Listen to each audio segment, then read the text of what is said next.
I try and prioritize my happiness a lot more than, earning like $50 on the next gig or something like that. So I've actually like turned down some stuff sometimes because I know it won't make me happy. Welcome to the Female Entrepreneur Musician Podcast with Bree Noble. Bree is a musician, entrepreneur, speaker, and founder of Women of Substance Music Radio and Podcast. Bree's interviews with successful female musicians and industry pros are both inspirational and informational. She also answers your questions about the music business. Bree is on a mission to help you create great music, connect with your fans, and grow your business, and to truly become a female entrepreneur musician. What's up? I am so glad you're tuned in today to the Female Entrepreneur Musician, where we talk about making great music, connecting with your audience, and growing your business. My name is Bree Noble, and I realized that I'm constantly trying to get you guys to connect with the artists we have on this show on social media, but I never talk about connecting with me, and I'd love to have you guys connect with me on social media. So today, I want to encourage you to connect with me on Instagram at Bree.Noble, Bree.Noble. My goal there is to share what is important to musicians in their musician life, whether it's, keeping your voice in great shape, whether it's knowing how to get gigs, whether it's figuring out, whether you want to pursue being in a band or being a solo artist, whether it's maintaining that music life balance that we all try to maintain, and that tightrope that we walk, making sure that we have time for our families, that we have time for our own self-care, that we set goals that allow us to achieve all the things that we want to achieve without feeling overwhelmed. That's kind of the place I'm trying to create there on Instagram. So I'd love for you to come connect with me at Bree.Noble. All right. So now let's get to my interview for the day. I was really excited when I got into contact with this artist because I realized, although this is the Female Entrepreneur Musician, I had not really talked to many instrumentalists. I've had a few, but I mostly focus on singer-songwriters. And not only have I not focused on instrumentalists, but I have never had a female brass artist on here before. So when Kate Amrine contacted me, I thought, yep, this is somebody I need to have on the show. I need to make sure that I expose all aspects of a musician life and make sure that everybody is represented. But you singer-songwriters, don't worry, you will not be left out on this episode because we talk a lot about crowdfunding, and I think that you'll really learn a lot from what she gleaned during her successful crowdfunding campaign that she just did for her new album. So here is some information about my guest, Kate Amrine. Kate Amrine is a passionate young trumpet player, balancing a career developing new repertoire and freelancing with many different groups in the New York City area. She recently released her debut album, As I Am, featuring new music for trumpet by women composers. Kate is also the co-head of the Brass Chicks blog, where she writes on many topics and interviews prominent female brass players. Here is my interview with Kate Amrine. So that's a little bit about Kate Amrine. So Kate, is there anything about you that's a little bit quirky, unique, something that's not mentioned in your bio that you think our listeners should know? Sure. Well, I have one helpful one and one fun one. So the helpful thing, I am sort of a little obsessive about my schedule. I really love routine and doing the same thing every morning. Of course, I'm like flexible on gigs and when, my students reschedule, things like that. But I just really like planning my day so I can be as productive as possible. And then the fun one, I love donuts. It's just like my favorite thing. So yeah. I love it. I recently got a coffee cup that looks like a donut, which is awesome. Yes. That sounds amazing. The perfect way to drink coffee. And I love that you're so organized and stuff. That's kind of part of my jam. So that's awesome to hear. So tell our listeners how you got started in music. Sure. Well, I'm a trumpet player. I always grew up listening to music. My parents would always play jazz and salsa in the car and everything like that. And I started playing in fourth grade. And eventually I joined, like youth orchestra and a jazz band outside of school. I was always playing in school because I was fortunate to have a really great music program in Maryland where I grew up. But I was also a part of a jazz band associated with Blues Alley, the jazz club in DC. And then when I was older, I was involved in like a couple of groups at local colleges, like after school when I was in high school. So it's just sort of always been like a steady progression to doing more and more. So I'm curious, were you drawn to playing the trumpet, or did you just kind of get given a trumpet in the beginning and then fell in love with it? I actually really wanted to play clarinet for some reason. I don't know. I think my friend in like 4th grade played clarinet or something like that. And then I went to the band teacher and tried to play it in front of her, and I totally couldn't make a sound at all. So she just gave me a trumpet mouthpiece and was like, here you go. This is what you're doing. And I remember being like, okay. Sure, yeah. And then I figured, I was like, oh, well, I do know another trumpet player here. Like, that'll be fun. And then that person quit. So I was the only one, of course, like many men, and I was the only lady. So. Yep, blazing the trail. Thanks for doing it. Yep. So at this point, maybe give us a little bit of how you got from there to here. And then at this point, are you considered a full-time musician? Are you making all of your income in some way from music? Yeah, I'm definitely a full-time musician. I make my living through performing and teaching, primarily. When I was younger, I did some like administrative jobs and like working as a musician's assistant and that kind of thing, which was super helpful. Learned a lot. But I'm not usually doing admin kind of jobs anymore just because I don't have time. And I'm trying to do a lot more like pushing my career forward. So I need the time to do that. But how I got where I am, I came to New York about 7 years ago to do my undergrad at NYU. And then I was there for 3 years, actually graduated a year early. And then I spent 2 years freelancing and teaching in the city. And then I applied to Peabody for my master's. And then I would commute down to Baltimore for school. And yeah, it was something. And then I just graduated in May. So. Oh my goodness. Wow. Well, so you're fresh out of a master's program. That's awesome. And ready to take on the world, it seems like. I'm trying, yeah. So we have a lot of listeners here, all different ages, but a lot of them are, they're struggling, they're trying to get their music career going. And, they really appreciate hearing from artists like you that are now doing this full time. Maybe a story from a time where you were really frustrated. You felt like you were banging your head against the wall. You just couldn't make it happen and you almost gave up. And what, made you press forward, and what did you learn out of that? When I graduated from NYU, most of my colleagues and friends were a lot older than me. And so they were a lot further along in their careers than I was, and a lot more established, like as freelancers in New York City. And because I'd only graduated in 3 years, I was only studying, formally in that way for several years.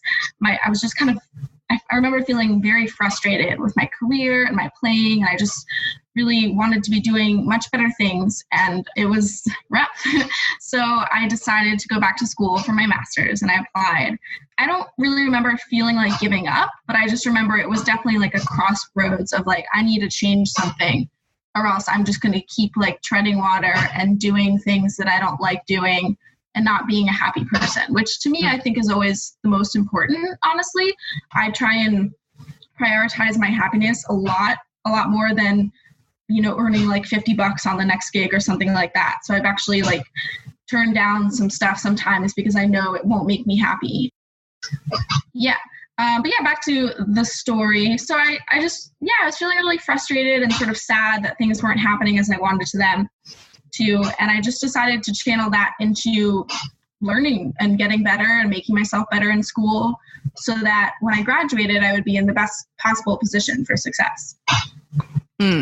So, on that same line, like, do you have any recommendations or advice for people that are trying to come to a big city like New York? I hear so many musicians like, I just took off with $500 in my pocket, came to New York, started waitressing tables and wanted to, be doing music. And, do you have any advice for people that do that? Yeah, I actually did a whole Facebook Live about this. I talked about like how I got started freelancing in New York City. So I talk about a lot of those things there. But I think just simply I'd say to try and meet as many people as possible and find your group of colleagues that you like playing with and venues you like to perform at or to attend, and just try and see as many groups and be seen in as many situations as possible. At least for me, so much of my work comes from other freelancers and other people recommending me. So the more people see you and know about you, the better a position you're going to be in. That's so true. I mean, that's where networking and, just getting out there and kind of getting into the music scene is so important. Yeah. And I feel like sometimes people don't like the word networking. It's like uncomfortable. I try and think of it as like, you never want to do something you don't want to do. Like you shouldn't force yourself to do something you don't want to do. So I try and go to a lot of people's shows that like I just genuinely want to go to their show because I think their music is great and I would love to play with them, or I have played with them and I want to support them. And so to me, it doesn't seem like something I have to do. It's something that I know I want to do. And, if I get a gig out of it, or it helps me connect more with this person, then, that's great too.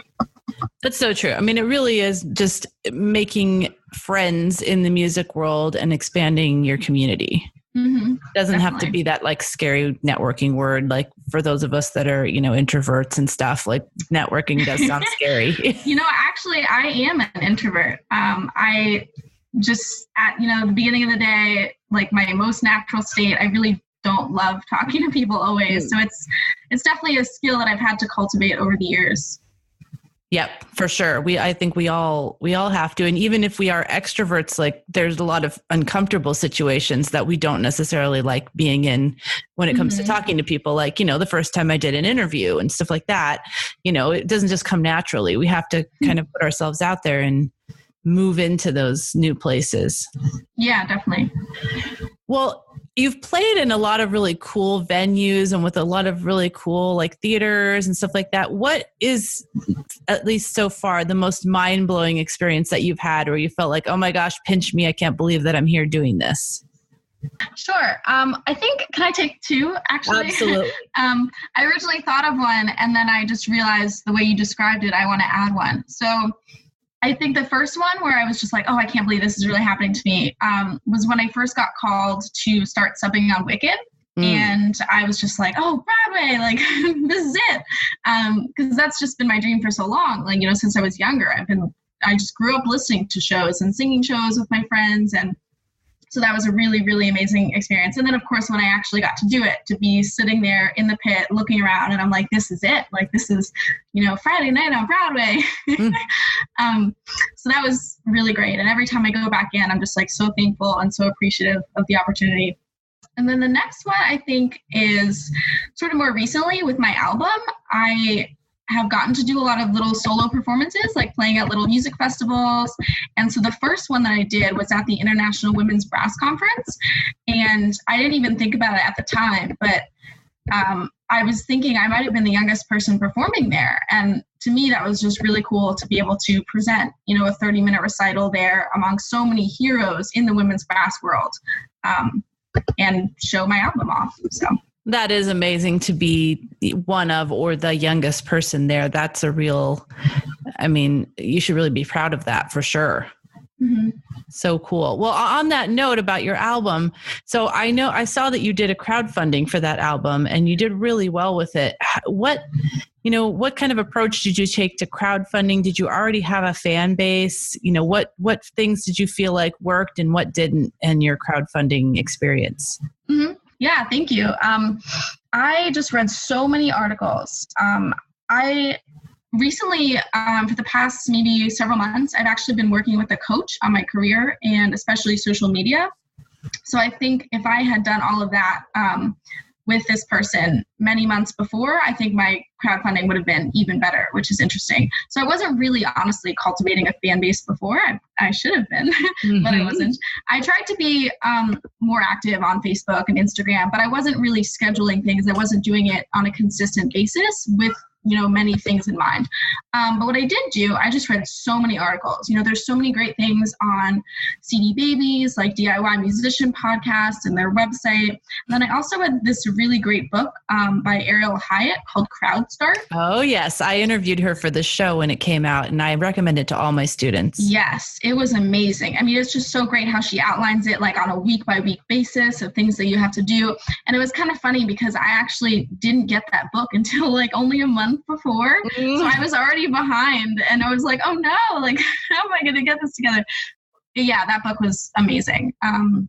The other thing that I think really worked for me about the crowdfunding was thinking about the whole like 1,000 true fans thing, and just like thinking of, so who do I really personally know, like close friends, family, students, my former teachers, who would really personally care about my album and would want to help me make it possible and is able to make it possible. So for me, like thinking about that personal connection was a lot more valuable and proved to be a lot more valuable than trying to like spam as many people as possible.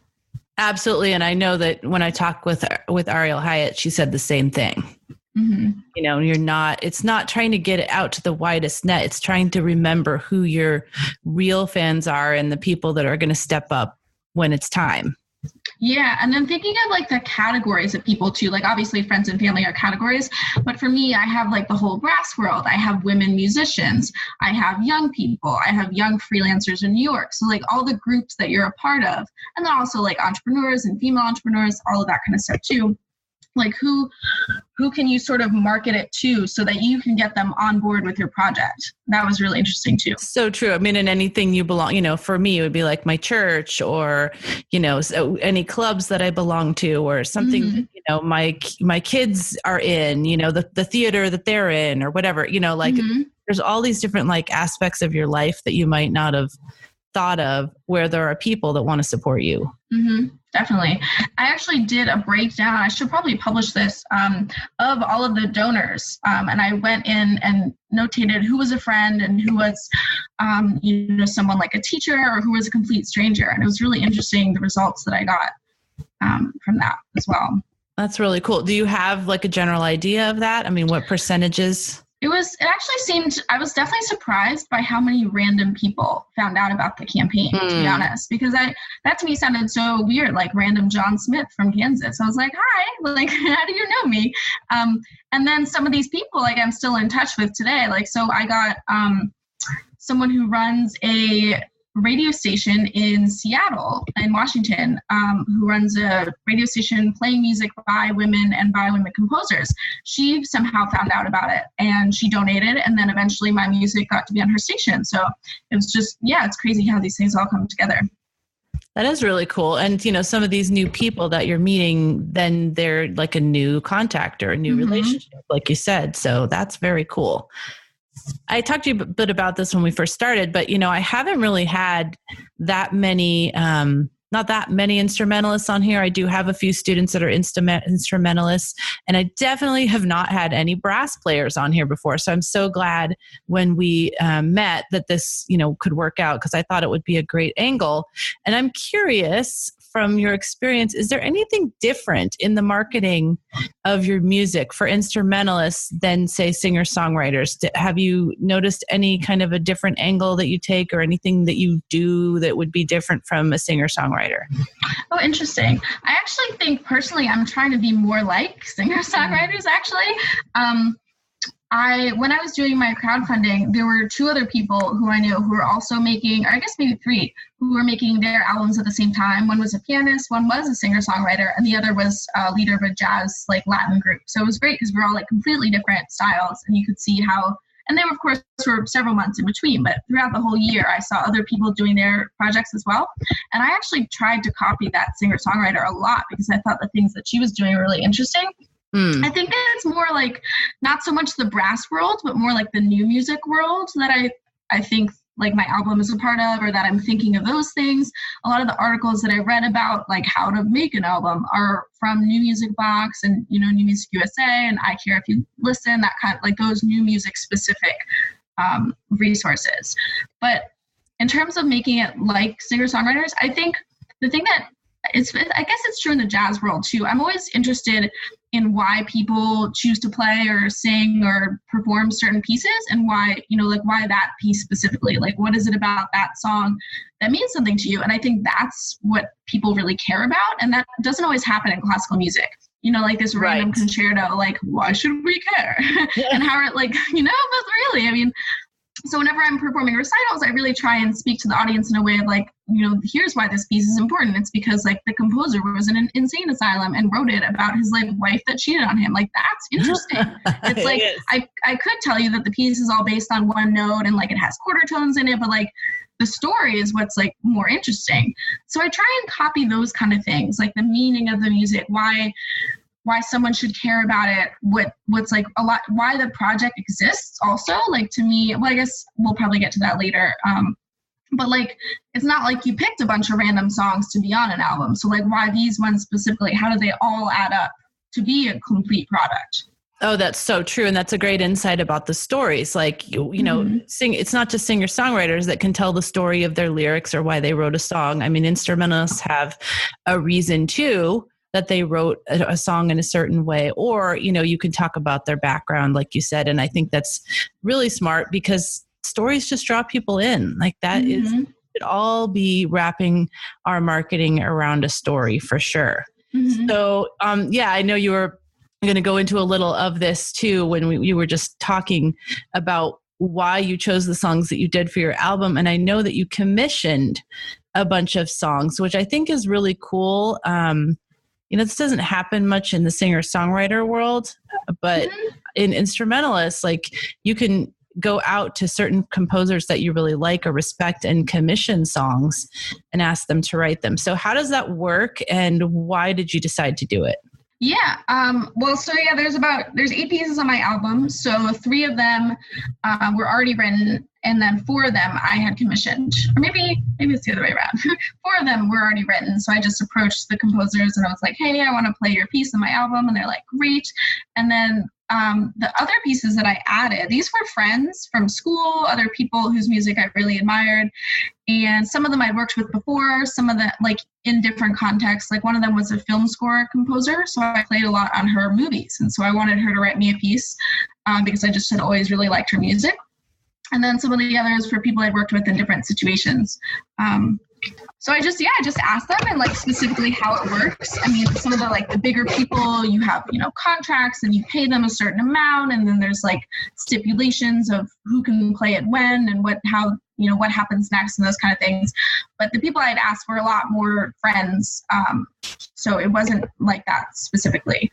And I think it's great for them because they're getting exposure for their composition. And also if you're doing it like we just talked about, where you're telling the stories about the composers, then they're also getting exposure that way. Oh, yeah. Yeah, for sure. And then one of the things that I did when I was crowdfunding was I interviewed all of the composers. And so I had I did like a weekly thing where I did 2 composers a week leading up to it. So it was like I started the month before, and it's all on my blog somewhere. But so I gave them as much chance, to tell their story as well. In addition, and sort of separate from the piece too. Like a lot of them talked about like what their next project was and what they were also working on, which was really interesting. And it's super smart because it creates like ready-made content for you to talk about in your crowdfunding. Because, we're trying to always figure out how to get ourselves in front of our audience and keep talking about our upcoming album without saying the same thing. So I think that's a great idea. Oh yeah, that's definitely true. There's only so many times you can be like, check out my Kickstarter. Like, yeah. Always looking for new angles in marketing. I think I would take like a quote from the interview of something like, I think I asked them like kind of a controversial question. I don't remember what I asked exactly, but I would use that answer a lot. Like something like, what do you think is the problem with like women in music or something like that? That wasn't the question, but something like that, people could answer it in many different ways. And I had a lot of interesting responses. So I kind of use those as like bait for people to be intrigued by. Yeah, especially something like that where there are opinions or people are, really have strong feelings about them and support women in music and stuff. And speaking of supporting women in music, you've got a platform called Brass Chicks. Can you tell us how that came to be, why that came to be, and what you're doing there? Yeah. Well, my colleague Becca, who is a junior at the University of Michigan, she actually started it several years ago, but she had just been posting like sporadically over the years and wasn't on a regular basis. And then she contacted me a couple months before my album came out and was wondering if I could do like an interview for the blog. And then I was looking at it, and I had been sort of, I guess, kind of like wanting something more to be doing. Like I really just wanted to make more of an impact than my album was making, and just like a different kind of thing. Like I really like teaching. So it was like, oh, what can I do that's sort of combining these things? And then when she showed me the blog, I was like, oh, this is the thing. This is amazing. And so we started in last July, we started posting regularly and like having everything with a plan, doing these interviews every month. And so yeah, I was like super attracted to the idea, and I just knew I wanted to be a part of it. So of course, for those that have no idea what I'm talking about, Brass Chicks is a blog where we interview prominent female brass players, and we also do like mini interviews with other people who are like younger people, not like the biggest of the biggest in the women's brass world. And then we have a weekly 5 Things Friday series where anyone, especially young people, and we have a lot of students writing these, which is so great. They just write 5 things about anything. So I wrote the one for today, and it was 5 people to contact to get more gigs. So super helpful. And then last week was someone wrote about like 5 things that she learned after having a baby. And how that relates to playing. And so they're all like completely different topics, which is so nice. And then people can write them like variety of experience levels. So like they're just totally appealing to everyone, which is really cool. And yeah, so that's in terms of like what we want to do. We're trying to have, every month has a theme with the interviews. So we're trying to sort of stick with our themes and interview more and more people, maybe do like another series. Becca is starting a longer series on mothers and prominent brass players who are also mothers and who have families and all of the challenges and benefits of that. And yeah, we're just trying to keep it going. We started our Instagram a couple months after we started posting more on the blog. So continuing to build, the platforms and the audiences on all of, Facebook and Instagram is definitely a goal also. Very cool. I'll have to go check you out on Instagram. What's the handle? We are Brass Chicks Blog on Instagram, and I think Facebook as well. It's nice when you can get those same handles for sure. Yeah, Facebook, we're just Brass Chicks. Okay. Our plans for world domination involve being a little bit more than just a blog too. We try and like share some, video clips of people and stuff like that. So very cool. Very cool. Yeah. I think that's just such a great resource for women in brass. As with my, when I started the Women of Substance radio and podcast back in 2007, like there wasn't that much out there. There's a few other platforms like that just for women. And it's really caught on as a place, for women to get exposure. So that's what I think you guys are doing there. I think that's great. Thank you. Yeah, and the really nice thing that we've gotten a lot of messages from young people who are like, oh, this was amazing. One of the articles I wrote a couple weeks ago really struck a nerve with a lot of people. A lot of people were messaging us, like thanking us for what we're doing. It's just like really nice. And then the best part is also that people who aren't brass players are reading it. And like a lot of composers are responding because female composers are also sort of a minority group in the music world, of course. So unfortunately, they're, seeing the benefits of the blog as well. That's awesome. Well, can you tell me overall, like, what do your streams of income look like as a musician? What do you think, like, percentage-wise you get from gigs and teaching and music sales and all that stuff? For sure. I think it's about like 50-50 in terms of performing and teaching right now. I am in the middle of, my taxes and all of that, like deductions. That's always fun. Yes. Fun stuff. So, check back in. I'll probably have an answer for you later. But I try and do a lot of teaching. I really like it. And for me, it's a really great way because then I'm not bogged down with like too many performances that aren't necessarily tied to my goals, or I'm not like running around the city like a crazy person, like juggling so many gigs. So teaching is really great because you can sort of make your own schedule.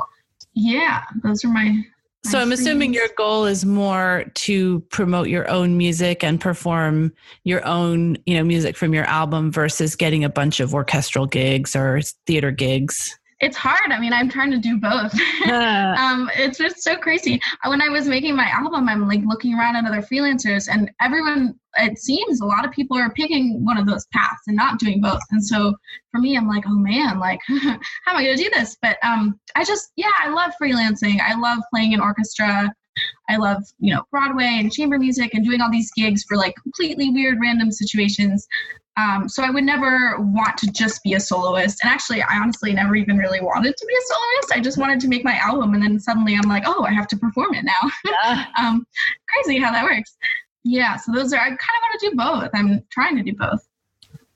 Well, there's no reason you can't. In the new music industry, like it's wide open for you. So I will definitely check back and see, in a year or so, like, what you're doing and how that's going. So let our listeners know how they can find you, how they can find Brass Chicks, and how they can find you and connect with you online on social media and websites. For sure. Yeah. Well, I'm on Instagram at Kate Trumpet, and my Facebook page, my fan page is facebook.com/Kate Amrine. And let's see, Brass Chicks. We are BrassChicks.com. We are also BrassChicksBlog.com. And Brass Chicks is on Instagram at Brass Chicks Blog and Facebook at Facebook.com/BrassChicks. And yeah. And also my website is KateAmrine.com. I have a little contact form there.